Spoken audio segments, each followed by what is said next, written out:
Okay, well, that's enough pushing plants into dirt for one morning.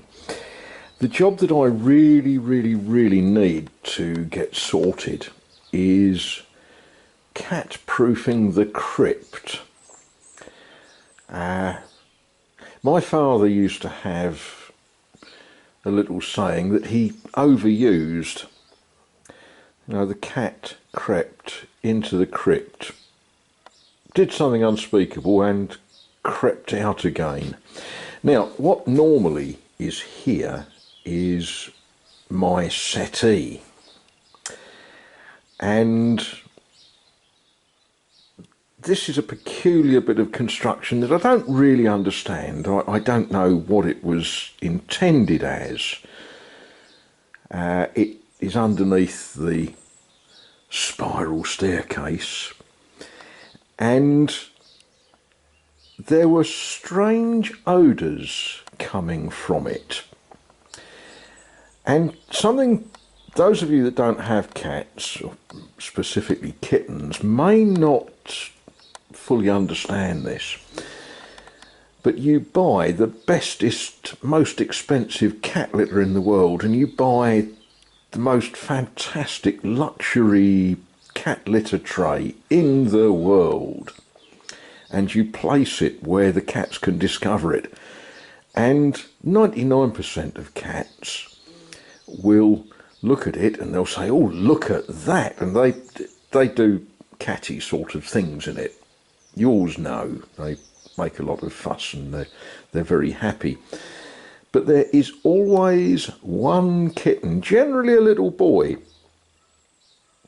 who will ignore the cat litter tray and will discover that if you go behind the settee, you'll find this hidden world under the stairs with these open sort of structure-y sort of things, which is great fun to get right into and to do your unmentionable activities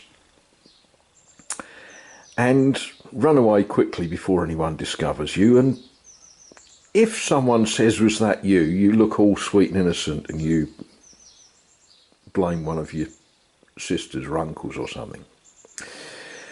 So, getting this turned from an unusable space underneath the stairs into a usable cupboard involves making some doors to go on it.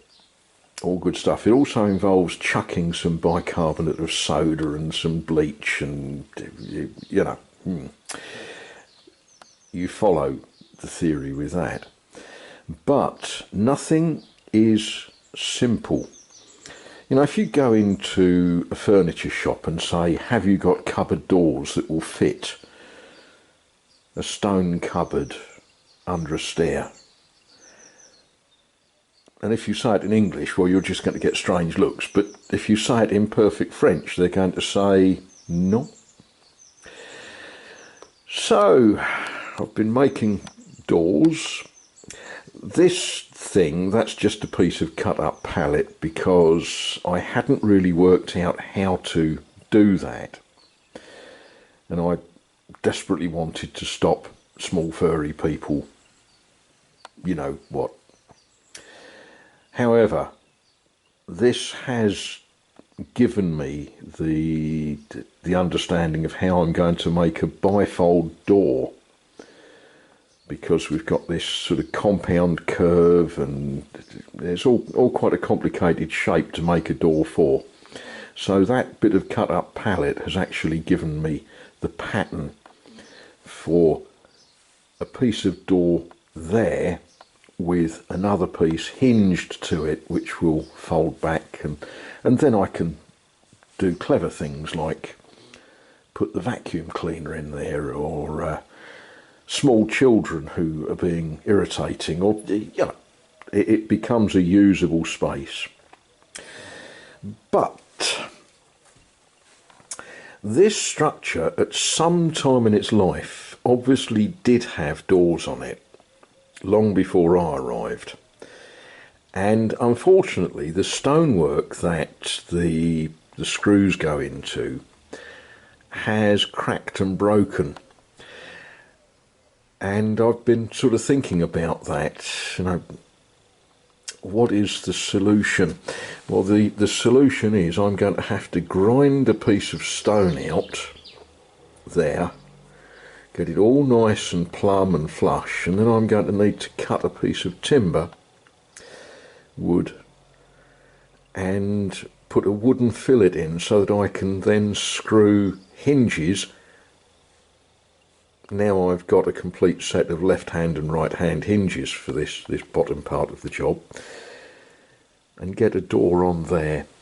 That is my next job. It's going to involve making lots of dust and noise, and yeah, I can do that now. I might even get the Hoover out and get some of the dust out. You never know, might do. Well, it's always fun grinding stone indoors. Cough, cough, cough, splutter, splutter, splutter. Right, I've notched that out. Now I need to cut a little wooden fillet to put in. Oh, that was a more interesting battle than I was hoping for. Not too pretty, but once the door's all hung and everything, we can push some fillers in to make it prettier. But the job really is to get the door on. Worry about being pretty later. I've never really worried about being pretty. Well, as is often the way, assorted other things have got in my way today. Never mind. So I thought, well, now I've had my dinner, I'll finish this job. And that is always a mistake. Never think you're going to finish a job after dinner before bed. The next step of this job is to drill some holes going that way to put the hinges to. I drilled some holes in a big chunk of stone and flaked out. So what needs to happen there is that needs to be notched out, a piece of timber put in, nice big square chunky bit. Involves hammering and banging and cutting and making lots of dust. Not going to happen tonight.